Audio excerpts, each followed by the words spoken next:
जय गुरुदेव, जय गायत्री माता। हमारी वसीयत और विरासत। इसमें आगे गुरुदेव जी लिखते हैं कि गुरुदेव की आत्मा और हमारी आत्मा साथ साथ चल रही थी। दोनों एक दूसरे को देख रहे थे। साथ में उनके चेहरे पर भी उदासी छाई हुई थी। हे भगवान, कैसा विषम समय आया है कि किसी ऋषि को का कोई उत्तराधिकारी नहीं उपजा। सबका वंश नाश हो गया। ऋषि प्रवृत्तियों में से एक भी सजीव नहीं दिखती। करोड़ों की संख्या में ब्राह्मण हैं और लाखों की संख्या में संत, और उनमें से 10-20 भी जीवित रह जा होते तो गांधी और बुद्ध की तरह गजब दिखाकर रख देते। पर अब क्या हो गया, कौन करे, किस बलबूते पर करे।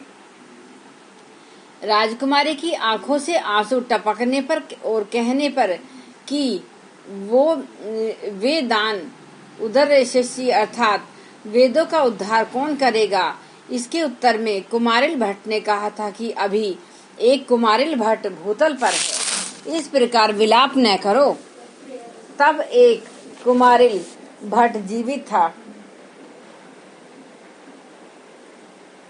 उसने जो कहा था सो कर दिखाया, पर आज तो कोई नहीं, न ब्राह्मण है न संत।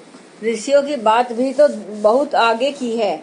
आज तो वैश्यधारी वेशधारी ही चित्र विचित्र रूप बनाए रंगे सियारों की तरह पूरे वन प्रदेश में हुआ करते फिर रहे हैं।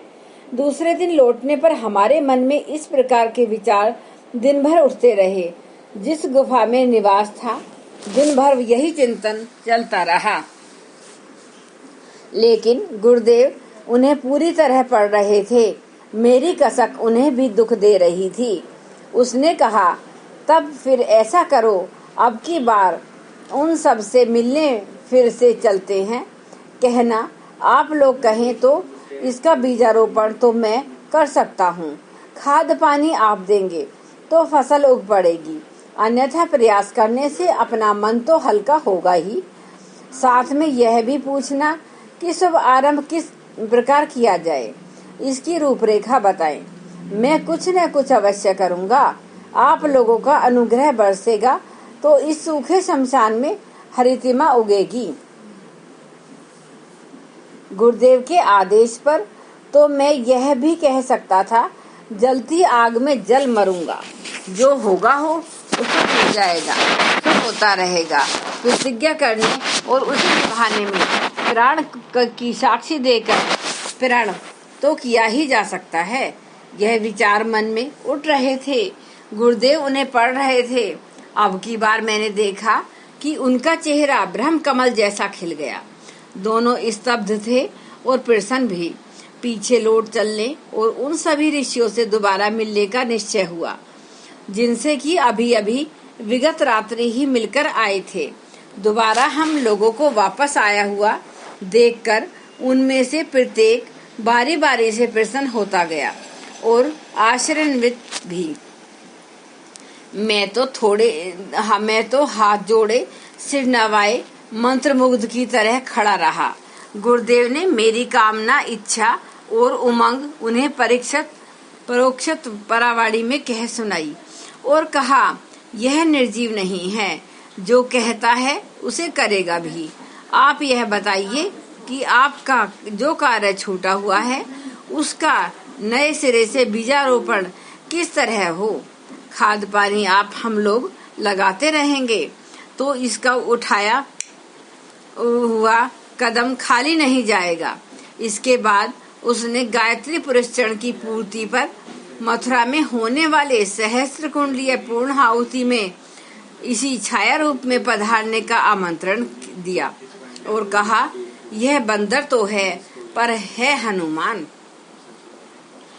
यह रीछ तो है पर है जामवंत, यह गिद्ध तो है पर है जटायु। आप इसे निर्देश दीजिए और आशा कीजिए कि जो छूट गया है वह फिर से विनिर्मित होगा और अंकुर वृक्ष बनेगा। हम लोग निराश क्यों हों, इससे आशा क्यों न बंधे, जबकि यह गत 3 जन्मों में दिए गए दायित्वों को निष्ठापूर्वक निभाता चला आ रहा है। चर्चा एक से चल रही थी, पर निमंत्रण पहुंचते ही एक क्षण लगा और वे सभी एक एक करके एकत्रित हो गए। निराशा गई, आशा बंधी और आगे का कार्यक्रम बना कि जो हम सब करते हैं उसका बीज एक खेत में बोया जाए और पौधशाला तैयार की जाए। उसके पौध सर्वत्र लगेंगे और उद्यान लहलहाने लगेगा। यह शांति कुंज बनाने की योजना थी जो हमें मथुरा के निर्धारित निवास के बाद पूरी करनी थी। गायत्री नगर बरसने और ब्रह्म वर्चस्व शोध संस्थान का ढांचा खड़ा किया जाने की योजना भी विस्तार से समझाई गई। पूरे ध्यान से उसका एक एक अक्षर हृदय पटल पर लिख दिया गया और निश्चय किया कि 24 लक्ष्य का पुरस्चरण पूरा होते ही इस कार्यक्रम की रूपरेखा बनेगी और चलेगी। निश्चय ही, अवश्य ही। और जिसे गुरुदेव का संरक्षण प्राप्त हो वह असफल रहे, ऐसा हो ही नहीं सकता। एक दिन और रुका, उसमें गुरुदेव ने पुरस्चरण की पूर्ण आहुति का स्वरूप विस्तार से समझाया एवं कहा कि पिछले वर्षों की स्थिति और घटनाक्रम को हम बारीकी से देखते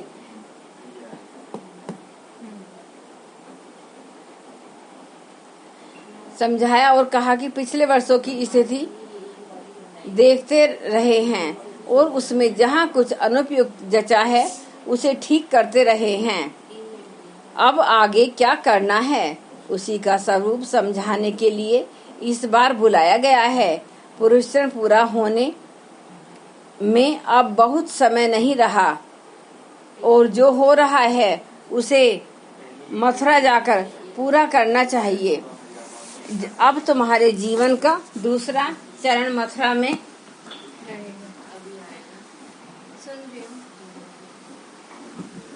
आरंभ होगा। प्रयाग के बाद मथुरा ही देश का मध्य केंद्र है। आवागमन की दृष्टि से वही सुविधाजनक भी है। सब राज्य हो जाने के बाद तुम्हारा राजनीतिक उत्तरदायित्व तो पूरा हो जाएगा, पर वह कार्य अभी पूरा नहीं होगा।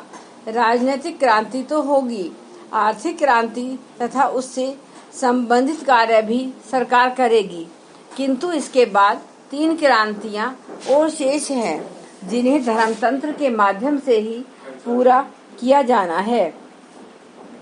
उनके बिना पूर्णता न हो सकेगी। देश इसलिए पराधीन या जर्जर नहीं हुआ था कि यहाँ शूरवीर नहीं थे, आक्रमणकारियों को परास्त नहीं कर सकते थे। भीतरी दुर्बलताओं ने पतन पराभव के गर्त में धकेला, दूसरों ने तो उस दुर्बलता का लाभ उठाया। नैतिक क्रांति, बौद्धिक क्रांति और सामाजिक क्रांति संपन्न की जानी है। इसके लिए उपयुक्त व्यक्तियों का संग्रह करना और जो करना है उसे संबंधित विचारों को व्यक्त करना अभी से आवश्यक है।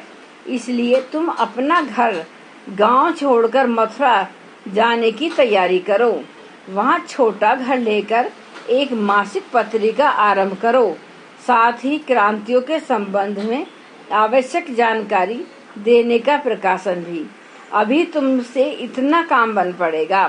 थोड़े ही दिन उपरांत तुम्हें दुर्वासा ऋषि की तपस्थली में मथुरा के समीप एक भव्य गायत्री मंदिर बनाना है। सहकर्मियों के आवागमन, निवास, ठहरने आदि के लिए उसके उपरांत 24 महापुरुषण के पूरे हो जाने की पूर्ण आहुति स्वरूप एक महायज्ञ करना है। अनुष्ठानों की परंपरा जप के साथ यज्ञ करने की है। तुम्हारे 24 लक्ष्य के 24 अनुष्ठान पूरे हो जा रहे हैं। इसके लिए 1 सहस्त्र कुंडों की यज्ञशाला में 1000 मंत्रों के द्वारा 24 लाख आहुतियों का यज्ञ आयोजन किया जाना है। उसी अवसर पर ऐसा विशालकाय संगठन खड़ा हो जाएगा जिसके द्वारा तत्काल धर्मतंत्र से जन जागृति का कार्य प्रारंभ किया जा सके। यह अनुष्ठान की पूर्ति का प्रथम चरण है। लगभग 24 वर्षों में इस उत्तरदायित्व की पूर्ति के उपरांत तुम्हें सप्त सरोवर हरिद्वार जाना है, जहाँ रहकर वह कार्य पूरा करना है। जिसके लिए ऋषियों की विस्मृत परंपराओं को पुनर्जागृत करने हेतु तुमने स्वीकृति सूचक सम्मति दी थी।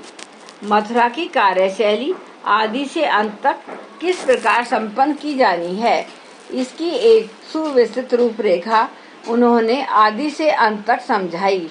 इसी बीच आर्ष साहित्य के अनुवाद, प्रकाशन, प्रचार की तथा गायत्री परिवार के संगठन और उसके सदस्यों को काम सौंपने की रूपरेखा उन्होंने बता दी। जय गुरुदेव, जय गायत्री माता।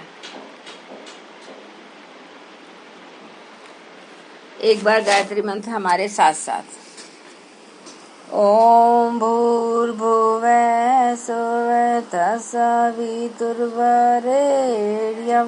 भर्गो देवस्य धीमहि धियो यो न प्रचोदयात्। जय गुरुदेव।